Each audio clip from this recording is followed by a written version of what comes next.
तो आज हम डिटेल में बात करने वाले हैं Xiaomi 15 अल्ट्रा के कैमरा के बारे में।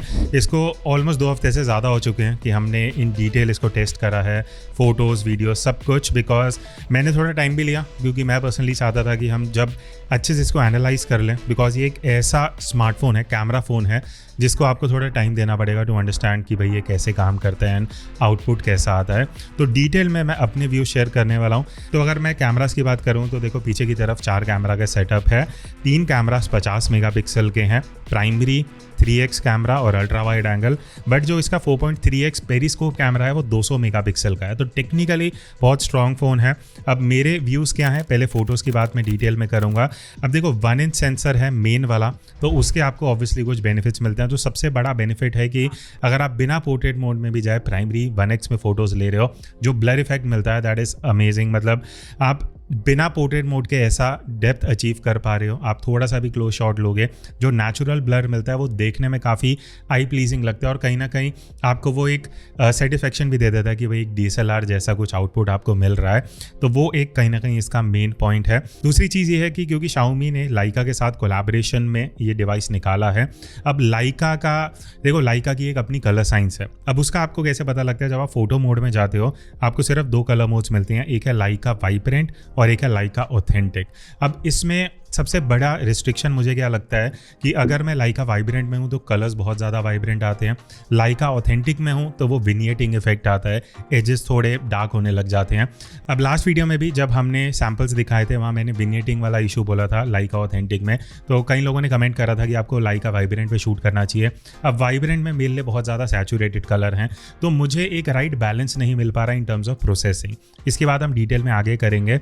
अब ये एक ऐसा फ़ोन है, जैसे मैंने स्टार्टिंग में बोला था कि आपको थोड़ा टाइम देना पड़ेगा टू अंडरस्टैंड कि ये कैसे काम करता है। तो पहला चीज़ तो यही है कि जब आप लाइका वाइब्रेंट एंड ऑथेंटिक में ही स्विच करते हो तो आपको एक स्वीट स्पॉट ढूंढना पड़ता है, जो हमें कहीं ना कहीं लाइका ऑथेंटिक रहा। अब हम प्रोसेसिंग के बारे में थोड़ा डिटेल में बात करते हैं। सबसे पहली चीज़, इसके जो टेक्सचर और डिटेल हैं, जो शार्पनेस है, compare to other Android phones आपको देखने में कम लगेंगे, बट मुझे पर्सनली वो सबसे इसका प्लस पॉइंट लगा। क्योंकि जब आप फोटोज़ लेते हो नॉर्मली हम यूज़ टू हैं ओवर शार्पनिंग के लिए, जो बहुत एंड्रॉयड फ़ोन्स देते हैं, बट Xiaomi में ऐसा नहीं है। 15 अल्ट्रा में स्पेसिफिकली जो डिटेल एंड शार्पनेस आपको मिलती हैं, आपके पास इतना रेंज है कि आप उसको एडिटिंग में भी थोड़ा एनहांस कर सकते हो। तो मुझे पर्सनली वो इसका सबसे बड़ा USP लगा। दूसरी चीज़, कलर्स के बारे में मैं बोलूँगा। जैसे मैंने बोला अगर आप वाइब्रेंट मोड में जाते हो तो ज़्यादा पंची कलर्स हैं, ऑथेंटिक में फिर भी थोड़े सटल कलर्स रहते हैं, बट ऑल ओवर जो कलर ग्रेडिंग है, जो कलर टोन है, वो स्लाइटली वार्मर साइड पे है, थोड़े वाइब्रेंट कलर्स ये कैप्चर करता है, भले ही आप ऑथेंटिक मोड में हो। तो वो एक बहुत पर्सनल चॉइस बन जाती है। तो अगर तो आप नेचुरल कलर्स एक्सपेक्ट करो, स्पेशली स्किन टोन, वो आपको इस फ़ोन से नहीं मिलेगा, बिकॉज स्किन टोन ये बहुत वार्मर साइड पे कैप्चर करता है और फेस को थोड़ा ओवर एक्सपोज रखता है, तो हाईलाइट फेस पे उतना बढ़िया कंट्रोल नहीं कर पाता, जो मुझे कहीं ना कहीं इसमें एक ही इशू लगा। तो कलर्स का मेरा यही कहीं ना कहीं कंक्लूजन है। अगर आप लैंडस्केप, सिटीस्केप, आर्किटेक्चर ज़्यादा शूट करते हो या फ्लावर्स, फूड, इस तरीके की फ़ोटो, उस हिसाब से ये जो कलर्स देता है वो बहुत सही है। मतलब ऐसे हैं कि आपको लगेगा हाँ बाकी एंड्रॉयड फ़ोन से कुछ अलग प्रोसेसिंग हो रही है, थोड़ा सिनेमैटिक अप्रोच ये लेता है, बिकॉज ऑब्वियसली जो आपको लाइका कलर्स मिल रहे हैं तो वो एक डिबेटेबल चीज़ है। सेकेंड पॉजिटिव थिंग इसके बारे में है क्लोज फोकस डिस्टेंस, कि आप बिना मैक्रो मोड में जाए भी इसके मेन सेंसर से बहुत क्लोजअप शॉट्स ले सकते हो और बढ़िया ब्लर मिलता है, डेप्थ अच्छी है। वो बेनिफिट आपको 1 इंच टाइप जो सेंसर है उसका कहीं ना कहीं आपको मिल जाता है। बैकलाइट प्रोसेसिंग बहुत इंप्रेसिव है। बैकलाइट में जितने भी हमने फोटोज़ लिए बढ़िया डायनामिक रेंज निकाल रहा है, शैडोज अच्छे रिकवर हो रही हैं, हाईलाइट अच्छा है, तो बैकलाइट में भी बढ़िया काम कर रहा है। बट अगेन जो मेजर इशू मुझे इसमें अभी लग रहा है, जो अपडेट से शायद बेटर होना चाहिए, वो है हाईलाइट कंट्रोल का। अब एक लिमिटेशन जो इस फोन में आपको दिखेगी, जैसे मैंने बोला क्लोजअप फोकस का, ऑब्वियसली आप एक डिस्टेंस के बाद मैक्रो फोटोज लेना चाहते हो। अब इसमें भले ही 4.3x का 200 मेगापिक्सल का टेलीफोटो पेरिस्कोप कैमरा है, बट आप उससे मैक्रो फोटोज नहीं ले सकते। मैक्रो फोटो के लिए 3x कैमरा दिया गया है, जो आप इस तरीके के कुछ मैक्रो शॉट्स निकाल सकते हो। अब macro camera is good, but again अगर मैं इसके एक मेजर कॉम्पिटिटर जो X200 Pro से कंपेयर करता हूँ, देन ये उसके क्लोज स्टैंड नहीं करता। तो मैक्रो के लिए उतना इंप्रेसिव नहीं है जितना आप इसके मेन सेंसर से बढ़िया फोटो निकाल सकते हो। नेक्स्ट अब हम आते हैं अल्ट्रा वाइड एंगल कैमरा पे। अब अल्ट्रा वाइड एंगल कैमरा पे अब देखो 14 mm का एंगल ऑफ व्यू मिलता है, हम यूज टू है 15-16 mm से, तो उस हिसाब से अल्ट्रा वाइड में काफ़ी वाइड एंगल ऑफ व्यू मिलता है, वो एक इसका बहुत प्लस पॉइंट है। बट क्योंकि वो एक एक्स्ट्रा 1 mm या 2 mm का जो माइनस पॉइंट है वो ये है, इसके एजेस बहुत ईजिली सॉफ्ट हो जाते हैं। जो अगर मैं लैंडस्केप फोटोज़ ले रहा हूँ, सिटीस्केप फोटोज़ ले रहा हूँ, अब मुझे वो एरिया क्रॉप करना पड़ेगा बिकॉज एजेस बहुत ज़्यादा सॉफ्ट हो रहे हैं, तो वो कहीं ना कहीं एक इसमें इशू है। बट अदरवाइज डायनामिक रेंज बहुत इंप्रेसिव है। अगर आप वाइड एंगल में ज़्यादा शूट करते हो, बहुत बढ़िया हाईलाइट कंट्रोल है, शैडोज़ अच्छे हैं, इवन कलर्स थोड़े पंची हैं। पहले ही हम ऑथेंटिक मोड में शूट कर रहे थे, बट वही चीज़ है, यहाँ भी विनियटिंग आती है, और अगर मैं वाइब्रेंट मोड पे जाता हूँ तो सैचुरेशन बढ़ जाता है, तो मुझे right balance in terms of colours नहीं मिल पाता। बट बाकी चीज़ें टेक्निकली बहुत सही है। बट एक सिचुएशन, जैसे हम ये रेड फोर्ट मार्केट एरिया में हमने कुछ फोटोज़ लिए थे, अब यहाँ पे लाइट कम है, शैडो एरिया है थोड़ा सा, तो वहाँ पे पहला माइनस पॉइंट ये हुआ कि इमेजेस बहुत सॉफ्ट होने लग गई, डायनामिक रेंज उतना बढ़िया नहीं था, हाईलाइट कंट्रोल अच्छा नहीं हो पाया, तो कहीं ना कहीं वो एक मुझे इसका माइनस पॉइंट लगा कि लाइट जैसी थोड़ी कम होती है, अल्ट्रा वाइड एंगल कैमरा जो है इसका स्ट्रगल करने लग जाता है। नेक्स्ट अब बात करते हैं इसके 3x कैमरा के बारे में, जो मुझे पर्सनली उतना बढ़िया नहीं लगा। मुझे ऐसा लगता है कि वो जस्ट फॉर द सेक कि हमें 3x एक कैमरा देना चाहिए, वो डाला गया है। प्राइस के हिसाब से उतना बढ़िया परफॉर्मेंस नहीं है, डेप्थ जो ब्लर मिलता है वो उतना अच्छा नहीं है, उतना इंप्रेसिव नहीं है, डिटेल्स इसमें इतनी बढ़िया नहीं है, कहीं ना कहीं मुझे सॉफ्टवेयर इमेजेस लगी। प्रोसेसिंग कॉन्ट्रास्टी है और कलर्स वार्मर साइड पे हैं। तो बेसिकली 3x एक ऐसा लेंस है जो मैं यूज़ करना अवॉइड करूंगा, या तो मैं प्राइमरी सेंस से यूज़ करूंगा, या फिर मैं पेरिस्कोप जो 4.3x है, जिसके बारे में अब मैं अपने व्यू शेयर करने वाला हूं। तो देखो 4.3x पेरिस्कोप कैमरा, पहले अच्छी चीज़ों के बारे में बात करते हैं। बहुत अमेजिंग कैमरा है, बहुत अच्छा 4.3 जो आपको एक 100 mm का एंगल ऑफ व्यू देता है, वो जूम करते टाइम आपको एक अच्छी रीच दे देता है। I would say landscape, cityscape, इस तरीके की अगर आप जूम करके फोटोज़ लेने वाली हो नॉन ह्यूमन सब्जेक्ट की, तो वहाँ पे बहुत सही प्रोसेसिंग है, शार्पनेस एकदम एप्ट है, ज़्यादा ओवर भी नहीं है, ज़्यादा सॉफ्ट भी नहीं है, कलर्स, डायनामिक रेंज, सब कुछ बहुत बढ़िया आता है। इशू जो मुझे लगा वो है फेस में, बिकॉज 4.3x में जब हमने फोटोज़ ली फेस की, एक तो ओवर एक्सपोज हो रहा है, दूसरा वार्मर साइड पे जा रहा है, जो ठीक है कई लोगों के लिए सही होगा, बट मैं प्रेफर करता हूँ कि इतना वार्म और इतना ब्राइट ना जाए, तो वो एक कई लोगों के लिए इशू हो सकता है। नेक्स्ट अब मूव करते हैं पोर्ट्रेट मोड पे। अब मेरी एक्सपेक्टेशन इससे कुछ ज़्यादा थी, बिकॉज मैं एक प्राइस पे कर रहा हूँ एंड एक्सपेक्ट कि Xiaomi पोर्ट्रेट मोड बेटर दे। सबसे बड़ा सेटबैक मेरे लिए था एज डिटेक्शन, जो अगेन अगर मैं बाकी फ़ोन से कंपेयर करता हूँ, ये सबसे नीचे की पोजीशन पे आएगा, बिकॉज अनइवन एज डिटेक्शन है, हेयर अच्छे से डिटेक्ट नहीं करता, शोल्डर, ईयर, चश्मे में थोड़े बहुत इम्परफेक्शंस हैं। So for the price as detection उतना बढ़िया नहीं है। हाईलाइट कंट्रोल में भी ये थोड़ा स्ट्रगल करता है, प्रोसेसिंग के टाइम उतना बढ़िया HDR मुझे नहीं मिलता, डायनामिक रेंज उसका इतना प्रोसेसिंग में इंप्रेसिव नहीं है। बाकी जो प्लस पॉइंट्स है वो ये है कि फेस में डिटेल बहुत अच्छा है, यहाँ पे प्रोसेसिंग थोड़ी अच्छी कर लेता है फेस पे, बट कलर्स थोड़े पंची हैं, थोड़े वार्मर साइड पे हैं, तो कलर्स मुझे उतना इंप्रेसिव नहीं लगे, but technically detail and sharpness इसका एक स्ट्रॉन्ग पॉइंट है। बाकी फोटोज़ में लास्ट पॉइंट पे आते हैं, लो लाइट परफॉर्मेंस का। अगर आप शाम को रात को ज़्यादा फोटोज़ लोगे, यहाँ पे मुझे उतना इंप्रेसिव आउटपुट नहीं लगा जितना मैं 1 इंच टाइप सेंसर से एक्सपेक्ट करता हूँ। लो लाइट वाइब देता है। प्लस पॉइंट ये है बेसिकली अगर आप जैसा सीन देख रहे हो वैसा शूट करना चाहते हो जो हम एक्चुअल डिजिटल कैमरा से कैप्चर करते हैं, तो वो एक इसका बहुत स्ट्रॉन्ग पॉइंट लगा मुझे कि वो एज इट इज़ कैप्चर कर रहा है, वो कुछ ब्यूटिफिकेशन नहीं अप्लाई कर रहा, वो ओवर एक्सपोज नहीं कर रहा, वो उन चीज़ों पे कॉम्प्रोमाइज़ नहीं कर रहा, आपको नेचुरल लो लाइट वाइब देता है। बट अगर आप एक कैजुअल यूज़र हो, आप एडिटिंग में टाइम नहीं देना चाहते, आपको एक बढ़िया फोटो चाहिए, उस हिसाब से नहीं कैप्चर करता। इसका हाईलाइट कंट्रोल मुझे एवरेज लगा, बेटर हो सकता था इससे, जो बाकी कॉम्पिटिटर्स हैं वो बेटर हाईलाइट कंट्रोल देते हैं। बाकी एक्सपोजर थोड़ा सा इसका डार्कर साइड पे रहता है और नॉइस कंट्रोल अच्छा है, but all in all I would say not the best low light camera phone. Ultra wide angle की मैं बात करूं तो वहां पे आई वुड से कि बहुत इंप्रेसिव है। 1x में उतना सही नहीं था, अल्ट्रा वाइड में एक्चुअली बढ़िया काम कर रहा है, हाईलाइट कंट्रोल अच्छा है, एक्सपोजर बढ़िया है, कलर्स वगैरह सब बढ़िया निकाल लेता है।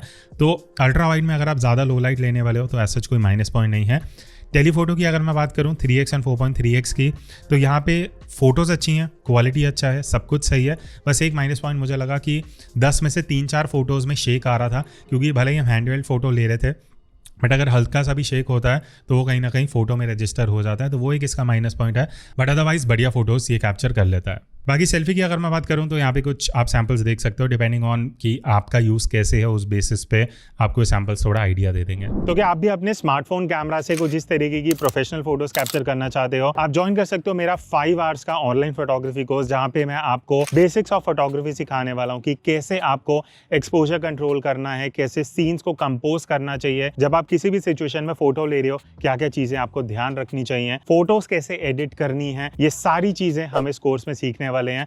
तो बाकी की डिटेल्स आपको जो डिस्क्रिप्शन में लिंक है वहाँ जाके मिल जाएंगी। और 750 से ज़्यादा मोबाइल फोटोग्राफर्स ऑलरेडी ये कोर्स अवेल कर चुके हैं और अभी स्पेशल ऑफर भी चल रहा है जहाँ पे आपको 20% डिस्काउंट मिलेगा using this coupon code. So join me on this journey and learn how to click better photos using any smartphone camera. अच्छा, अब हम आते हैं वीडियो के रिव्यू पे। अच्छा, अब यहाँ पे हम वीडियो के कुछ सैम्पल्स लेना स्टार्ट कर रहे हैं। तो अभी हम रेड फोर्ट आए थे, अभी वो खुला नहीं है, तो बाय चांस यहाँ मेला वेला लगा हुआ है तो काफ़ी कलर्स वगैरह हैं, तो वीडियो के सैम्पल्स थोड़े हम यहाँ लेंगे, थोड़े रेड फोर्ट के अंदर लेंगे। बट अभी जो आप देख रहे हो वीडियो 4K 60 FPS पे है। हाँ, 8K का रेजोल्यूशन है, वो भी हम आगे सैम्पल लेंगे, आपको देखने को मिलेगा। बट जो ऑडियो आप सुन रहे हो वो इंटरनल माइक्रोफोन से है। तो अभी मैं डायरेक्ट लाइट पे था अभी, क्योंकि एकदम बढ़िया लाइक 9 बजे के आसपास हो रहा है, फिर भी इतनी धूप निकल रखी है। थोड़ा सा बैक लाइट है, क्लाउड्स वगैरह इतने नहीं है, बट फिर भी आपको एक आइडिया लग जाएगा कि फ्रंट लाइट से बैक लाइट में आए हैं तो लाइट कैसे चेंज हो रही है। वापस अगर बैक लाइट से थोड़ा साइड लाइट में आता हूँ एंड अब प्रॉपर लाइट में अगर वापस आता हूँ तो कुछ तरीके से आउटपुट है। बाकी इसमें और भी थोड़े वेरिएशंस है वीडियो के, वो शूट करते हैं एंड देखते हैं। अब टेक्निकलिटीज़ की अगर मैं कुछ बात कर दूं यहाँ पे, तो चारों ही कैमरास 4K वीडियो शूट कर सकते हैं। 10 बिट वीडियो है which is a good point.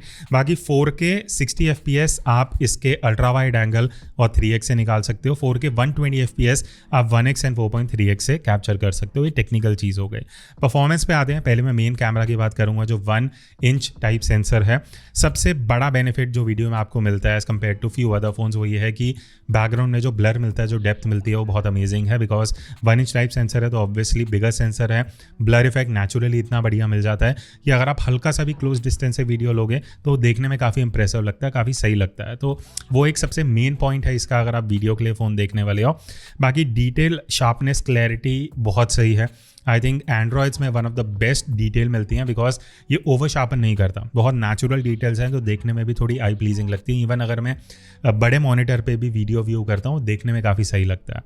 दूसरी चीज़ 8K वीडियो का सपोर्ट है, आप 8K वीडियो शूट कर सकते हो इसमें। अच्छा, अब 8K रेजोल्यूशन जैसे मैंने आपको बोला था इसमें वो भी ऑप्शन है, मैक्सिमम 8K 30 FPS। तो अभी हम उसी में शूट कर रहे हैं। कलर्स हैं काफ़ी आसपास तो वो एक बढ़िया आइडिया लगेगा।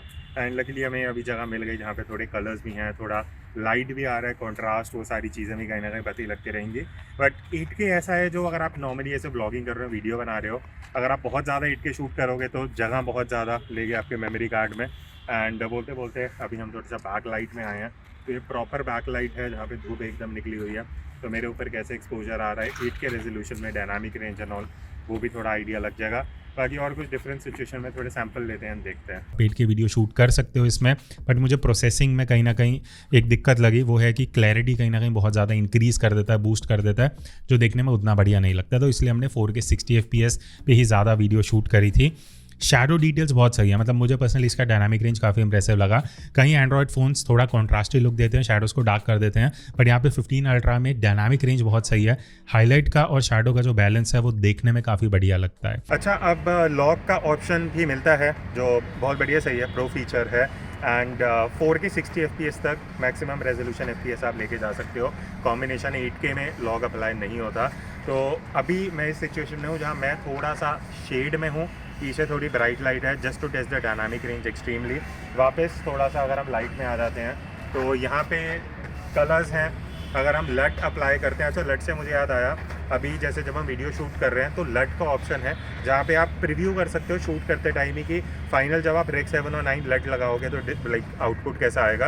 ये सिर्फ प्रीव्यू के लिए होता है, जस्ट फॉर योर इन्फॉर्मेशन। ऐसा नहीं है कि आप डिस्प्ले पे लाइक प्रीव्यू करते हुए लट इनेबल कर रहे हो तो फाइनल फाइल भी उसी कलर ग्रेडिंग के साथ आएगी। आपको लॉग ही फुटेज मिलेगा जो आप एडिटिंग में ले जाके लट अप्लाई करके जो अपने डिजायर्ड रिजल्ट है वो अचीव कर सकते हो। आप लॉग फुटेज वीडियो शूट कर सकते हो 4K 60 FPS पे। अब लॉग का सबसे बड़ा बेनिफिट ये है कि आपको कलर ग्रेडिंग में बहुत स्कोप मिल जाता है। आप कलर्स एडजस्ट कर सकते हो क्योंकि आपको इस तरीके से एक फेडेड वीडियो मिलती है जिसको आप अपने हिसाब से प्रोसेस कर सकते हो। तो एक चीज़ जो मुझे अच्छी लगी कि लॉग में आपको डायनामिक रेंज बहुत सही मिलता है एंड वो एक्चुअली आउटपुट में डिफरेंस दिखता है जिसको आप एडिट करके लट लगा के बहुत बढ़िया फुटेज बना सकते हो। और एक और चीज़ सही है कि कैमरा एप्लीकेशन में ही आपको ऑप्शन मिलता है कि आप लट अप्लाई कर सकते हो। तो शूट करते टाइम आप एक्चुअली देख सकते हो कि जब आप रेक 7 और 9 लट लगाओगे तो फुटेज कैसे आने वाली है। तो वो एक कहीं ना कहीं आपको आइडिया दे देता है शूट करते टाइम ही। बाकी वीवो की तरह आपको कुछ ऑफिशियल लट नहीं मिलता है, तो आपको अपने आप ही कुछ प्रोसेस करना पड़ेगा, जो कई और फ़ोन्स के केसेस में भी होता है। जैसे आईफोन में भी कहीं ना कहीं आपको खुद ही हाथ पार मार के कलर ग्रेड करना पड़ता है। बट एक चीज़ इसमें मुझे मिसिंग लगी, जैसे Vivo X200 Pro में अगर मैं नॉर्मल वीडियो मोड में भी शूट कर रहा हूँ, बिना प्रो मोड में जाए तो मुझे लॉक का ऑप्शन मिलता है, बट यहाँ पे आपको प्रो वीडियो में ही लॉक का ऑप्शन मिलेगा। बाकी डॉल्बी का भी ऑप्शन है, आप डॉल्बी में वीडियो शूट कर सकते हो। Xiaomi में आपको एक ऑप्शन मिलता है डॉल्बी विजन का। पहली चीज़, लॉग और डॉल्बी आप साथ में यूज़ नहीं कर सकते। डॉल्बी विजन आपको थोड़ा better ideally dynamic range and colours देना चाहिए। वो ऑब्वियसली इस सैम्पल से थोड़ा सा आपको आइडिया लग जाएगा, बिकॉज मैं चाहता हूँ कि कवर करके एटलीस्ट एक दो सैम्पल आपको दिखा दूँ, जैसे ये वाला, सो दैट आप में से जो ज़्यादा एंथुजियास्ट हैं, जो डॉल्बी विजन को देखना चाहेंगे आउटपुट कैसे, होपफुली इससे आपको थोड़ा सा आइडिया लग जाएगा। अच्छा, तो अब हम अल्ट्रा वाइड एंगल में वीडियो शूट कर रहे हैं। अगेन सेम 4K 60 FPS तक मिलता है आपको, तो वो चीज़ बढ़िया है। अभी जो आप लाइटिंग देख रहे हो, यहाँ इस साइड से लाइट आ रही है, ठीक है, बट पहली चीज़ माइक इंटरनल है, ऑडियो इंटरनल आपको आ रहा है। अल्ट्रा वाइड है तो obviously wide angle of view है, बट ये भी हम चेक कर रहे हैं साथ साथ कि मैं वॉक कर रहा हूँ तो स्टेबलाइजेशन वगैरह कैसा है। ऑब्वियसली इतने स्पीड में तो उतना बढ़िया आपको आइडिया लगेगा नहीं, बट आगे हम और एक्सट्रीम टेस्ट करेंगे, थोड़े और सैम्पल्स लेते हैं, डिटेल में देखते हैं कि अल्ट्रा वाइड एंगल वीडियो अगर आप शूट कर रहे हो तो कैसा आउटपुट है। अल्ट्रा वाइड एंगल में मुझे पर्सनली बहुत सही आउटपुट लगा। डायनामिक रेंज सही है, डिटेल बहुत अच्छी हैं, शार्पनेस लेवल काफ़ी सही है। आगे अल्ट्रा वाइड में ओवर शार्पनिंग अप्लाई नहीं हो रही, जिस वजह से वीडियो बहुत यूजेबल बन जाता है। मुझे कहीं ऐसा मेजर नहीं लगा, तो मेरे हिसाब से अल्ट्रा वाइड एंगल में it is doing a very good job. तो वीडियो अगर आप ओवरऑल शूट करते हो 1x से भी एंड अल्ट्रा वाइड से भी, तो अगर आप सेम वीडियो में अलग अलग क्लिप्स दोनों कैमरा से ले रहे हो तो ऐसा कोई मेजर कलर शिफ्ट आपको नहीं दिखेगा, तो वो कहीं ना कहीं इसका प्लस पॉइंट हो जाता है। नेक्स्ट अब मैं आता हूँ पेरिस्कोप कैमरा पे 4.3x पे। अच्छा, बट टेलीफोटो वीडियो की अगर मैं बात करूँ तो अब हम जो मैक्सिमम जूम अवेलेबल है ऑप्टिकली उस पर वीडियो शूट कर रहे हैं, ताकि ऑब्वियसली आप ऑडियो तो इतनी दूर से नहीं लोगे, बट ऑडियो का भी मैं आपको सुना दूंगा क्योंकि हम इंटरनल ऑडियो ही ले रहे हैं। अब टेलीफोटो में वीडियो कैसा है, ऑब्वियसली कंप्रेशन आ रहा होगा, थोड़ा बहुत ब्लर होगा पीछे की तरफ, वो एक आइडिया लग जाएगा। कलर्स एंड ऑल सारी चीज़ है।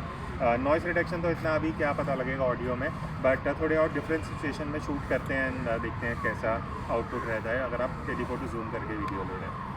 अब यहाँ पे एक तो पहली चीज़, ब्लर बहुत सही मिलता है 100 mm पे, जो आपको नेचुरल ब्लर मिलता है, बिकॉज सेंसर बड़ा है, 200 मेगापिक्सल का सेंसर आपको यहाँ पे मिल रहा है, तो बिगर सेंसर की वजह से जो डेप्थ क्रिएट होता है नेचुरल, वो देखने में बढ़िया लगता है। मुझे यहाँ पे फेस टोन भी सही लगा, फेस में ऐसा कोई दिक्कत नहीं है। हाईलाइट कंट्रोल बहुत सही है वीडियो बनाते हुए, तो अगर आप फेस कैम वीडियो कर रहे हो तो वहाँ आपको एक प्लस पॉइंट इसमें मिल जाएगा। मेजर डिफरेंस बेसिकली ये है कि जो कलर्स हैं ऑल टुगेदर वो थोड़े वार्मर साइड पे रहते हैं, तो अगर आपको वार्म टोन पसंद है देन यू लाइक इट, अगर नहीं है देन आप ऑब्वियसली लॉग में जाके शूट कर सकते हो। फिर उसके बाद लो लाइट परफॉर्मेंस की अगर मैं बात करूं तो लो लाइट में मुझे अच्छा वीडियो नहीं लगा। नॉइस थोड़ा इजीली आ रहा था, डायनामिक रेंज उतना इंप्रेसिव नहीं है, और स्पेशली हाईलाइट कंट्रोल इसका बहुत बेटर हो सकता था। हाईलाइट्स बहुत जगह पे ओवर एक्सपोज हो रही थी, ब्लोन आउट हो रही थी, एंड मुझे पर्सनली लो लाइट वीडियो उतना सही नहीं लगा। अल्ट्रा वाइड एंगल की मैं बात करूँ, वहाँ पर बहुत ज़्यादा डार्क जा रहा था वीडियो, एंड मोस्टली ये कुछ फुटेजेस 4K 60 FPS पे हैं, एंड ऑब्वियसली एक पॉइंट रहेगा आप लोगों का कि 4K 30 भी लेना चाहिए, 60 पे तो डार्क आएगा, बट जब हम और फ़ोन से भी 4K 60 में ले रहे हैं तो कंपैरेटिवली इतनी डार्क वीडियो नहीं आ रही। तो आई थिंक ये एक इसका कहीं ना कहीं स्ट्रगल है। बाकी 4.3x पे जो हमने सैम्पल्स लिए एवरेज वीडियो है, ठीक है, काम चला हुआ है, बट अगेन मैं 1 लाख की जो एक्सपेक्टेशन मेरी रहती है फ़ोन से लो लाइट की, वैसा ये up to the mark video में नहीं था, इवन टेलीफोटो में। तो अभी ये लो लाइट का मैं टेस्ट कर रहा हूँ फ्रंट कैमरा से मैक्सिमम रेजोल्यूशन पे। थोड़ा नॉइस वगैरह हो सकता है बिकॉज इंडिया गेट पे हूँ मैं, और स्पेशली आया था बिकॉज काफ़ी एक्सट्रीम सिचुएशन में मिल जाती हैं, प्लस मैं भी पर्सनली काफ़ी टाइम के बाद आया हूँ देखने के लिए कि क्या सैंपल आ सकते हैं, क्या चीज़ें हैं। अभी मुझे पता लगा 10 बजे एक्चुअली ये बंद हो जाता है, तो 10 बज चुके हैं एंड अभी मैं उस साइड जा नहीं सकता इंडिया के, बट थोड़े डिस्टेंस से ही मैं जस्ट एक आपको आइडिया दिखा रहा हूँ। बाकी फ्रंट वीडियो की अगर मैं बात करूँ तो मुझे एक्सपोजर ठीक लगा, बट बहुत जगह पे बेटर हो सकता था, स्पेशली हाईलाइट कंट्रोल और नॉइस इसमें थोड़ा इजीली आ जाता है फ्रंट वीडियो में, तो वो एक चीज़ है जो कंसिडर हो सकता है इन टर्म्स ऑफ अगर आप ज़्यादा फ्रंट वीडियो शूट करने वाले हो। I would say not the best option, but इससे और बेटर ऑप्शंस आपको बाकी एंड्रॉयड फ़ोन्स में मिल सकती हैं। तो अब हम कंक्लूजन पे आ चुके हैं, अराउंड 20 मिनट का वीडियो हो चुका होगा, बिकॉज मैं डिटेल रिव्यू बनाना चाहता था।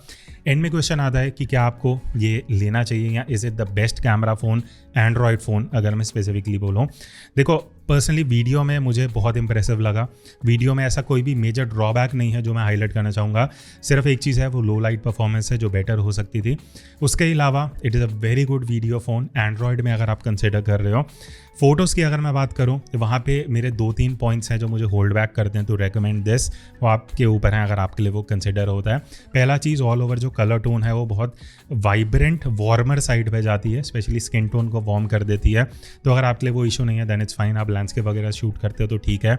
दूसरा चीज़ जो मुझे 2 कलर मोड्स मिलते हैं, Leica authentic and Leica vibrant. Vibrant मेरे लिए ज़्यादा वाइब्रेंट है, ऑथेंटिक में मुझे विग्नेटिंग मिलती है, तो मेरे लिए कोई राइट बैलेंस नहीं बन पाता। तो यही 2 चीज़ें हैं। इसके अलावा I think it is a very good camera phone. बाकी आपके क्या व्यूज़ है कमेंट में बता देना एंड इसी तरीके की वीडियोज़ इस चैनल पर आती रहेंगी। सो मिलते हैं नेक्स्ट वीडियो में, तब तक take care and keep clicking.